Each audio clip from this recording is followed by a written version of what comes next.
लाख देव बन गए लेकिन मानव नहीं बन सकते हैं। और आपके और हमारे कोई अच्छे कार्य हैं बाप, ताकि हम मनुष्य बनकर आए। साधन धाम मोक्ष कर द्वारा, जैसे नदी को पार करने के लिए यदि हमें एक नौका मिल जाए तो हमें नदी का डर समाप्त हो जाता है कि अब तो हम पार हो जाएंगे।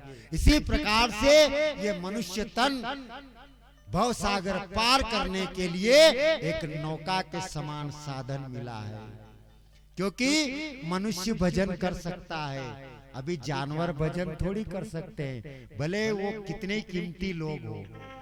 अभी आप भैंस भले 1.5 लाख रुपए की ले आओ, कभी भैंस भजन कर सकती है? जानवर जितने आपने पाल रखे हैं, ये जानवर क्या भजन कर पाए? भजन यदि होगा तो वो मानव तन से होगा।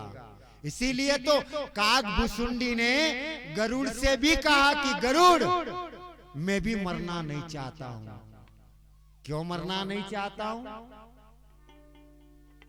नहीं तन तजू नहीं इच्छा मरना,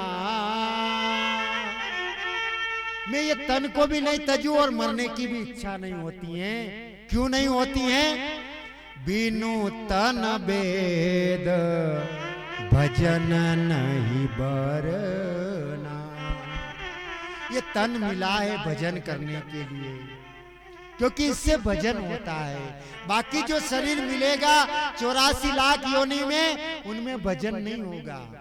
भजन करने का एक मौका मिला है, और इस मौके में भी यदि हम भजन न कर पाए और भव सागर पार न हो पाए तो फिर इससे बड़ा दुर्भाग्य क्या होगा।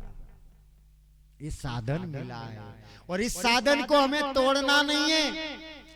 तब राजाओं ने कहा कि हम करें तो क्या करें, मरने के अलावा कोई चारा नहीं है।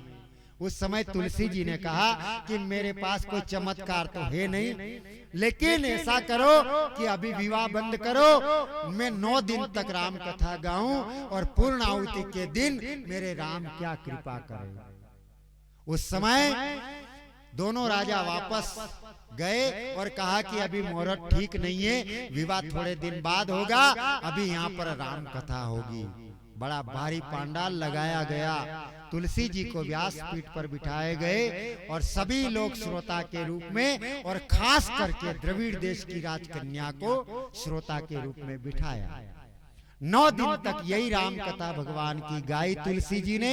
और पूर्ण आहुति के दिन जैसे तुलसी जी ने हाथ में जल लिया और कहा, हे ठाकुर, हे मालिक, मैं तो क्या करूं, लेकिन तू सब कुछ कर सकता है। ये दोनों राजा और इनका परिवार मर जाएगा, इसलिए कोई कृपा कर। और जैसे वो जल उस लड़की के ऊपर डाला, राजकन्या के ऊपर, तो ये बात बुद्धि में नहीं उतरती है। लेकिन ये हादसा हुआ काशी में कि वो लड़के से लड़के में परिवर्तन हो गई। थी तो लड़की लेकिन लड़का बन गई। ये इस राम कथा से हुआ। कई लोग मुझे भी कहते हैं कि बोले महाराज राम कथा तो वही है। मैंने कहा जरूर, तो फिर आज लड़की लड़का बन सकती है कि नहीं बन सकती है? मैंने कहा जरूर बन सकती है। 100% नहीं, 105% लड़की से लड़का बन सकती है। लेकिन गाने वाला तुलसी जैसा होना चाहिए और सुनने वाली राजकुमारी होनी चाहिए, तो ये घटना घट सकती है। और ज्यादा वर्षों की बात करूं तो और बात आएगी कि 450 साल पहले की महाराज बात कर रहे हैं।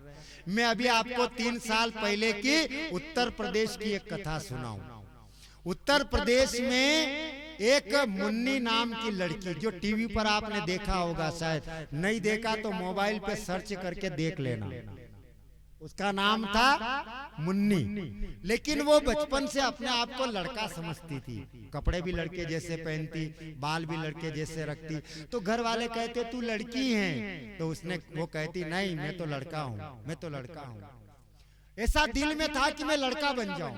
एक दिन रात्रि में सपना आया उसको, और सपने में भगवान शिव आए और कहा कि तू यदि लड़का बनना चाहती है तो ऐसा कर, मेरे नाम कागज पे लिख, कागज को जला और वो राख दूध में मिलाकर तू पी लेना, तू लड़की से लड़का बन जाएगी।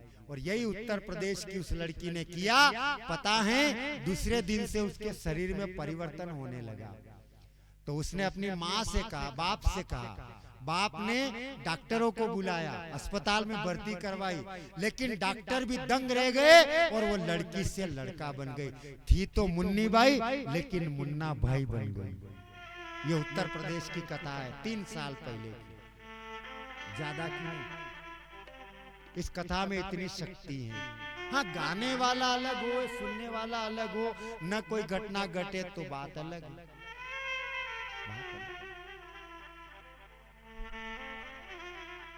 मैं तो गांव-गांव जाता हूँ कथा